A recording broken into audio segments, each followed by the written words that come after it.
olimpiya turlari bo'yicha viloyatimiz sportchilari tomonidan erishilayotgan natijalar sport federatsiyalari faoliyati qoniqarli emasligi bo'yicha e'tiroz bildirildi. Bilasizlar, Milliy olimpiya qo'mitasiga muhtaram prezidentimizning o'zlari rahbar bo'ldilar, hududlarda rahbar viloyat hokimlari.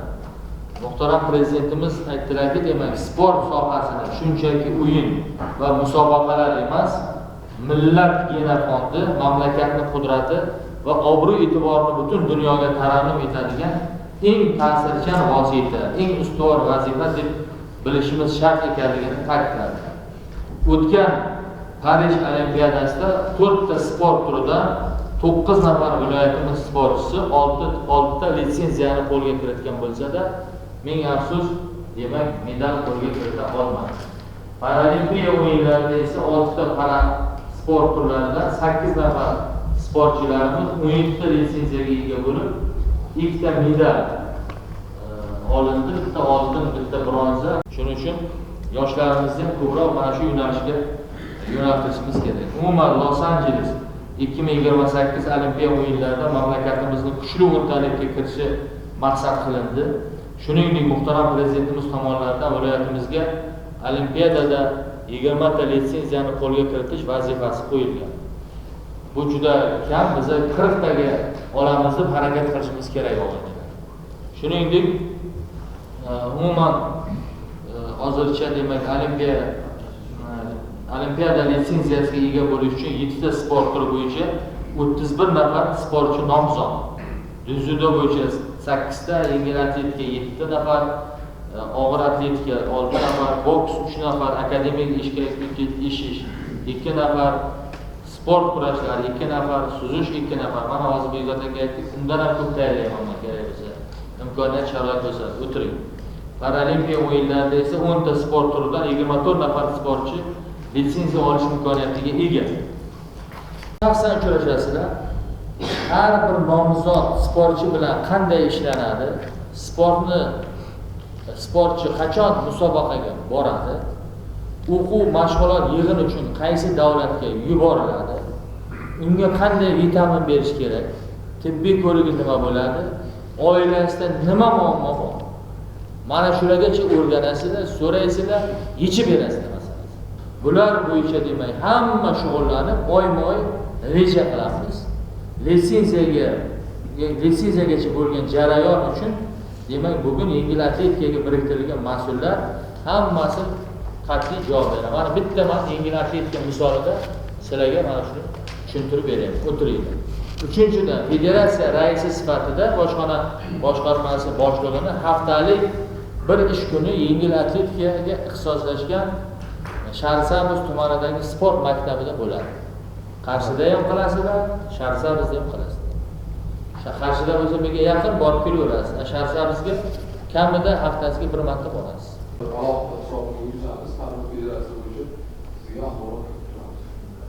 Qilsak bo'ladi, ular prezidentimiz muhtaram prezident yig'ilishlarida Qashqadaryo viloyati kelgusida o'ziga aytgan lokomotiv bo'ladi.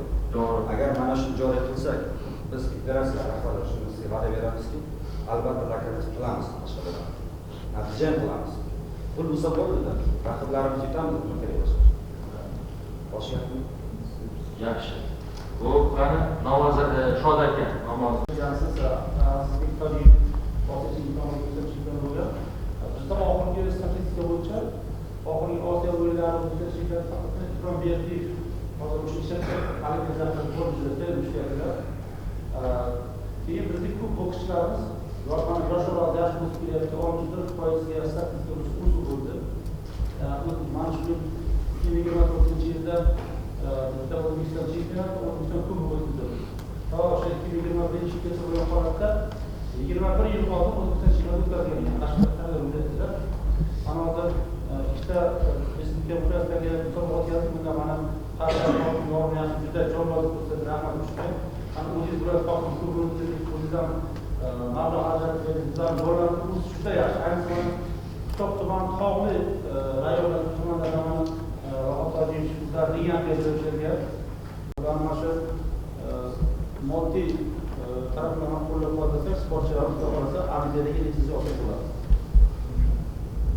trenerlarimiz bormi ular tarbiyalaydi? Trenerlarimiz bizda 51 nafar trener hozirda ish olib boryapti.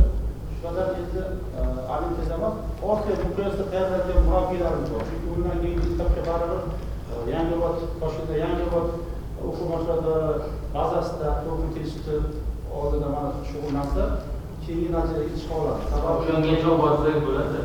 o'shanga bossak bo'ladi. Chunki Azmiy Tojikda o'sha vaqtda biza Osiyo chempionati bo'lishga sababchi O'zbekiston chempionatidan to'rtlik jonbozlikka qo'shishga iltimos qilganmiz. Assalomu alaykum. Barcha insonlar. Nima deydi?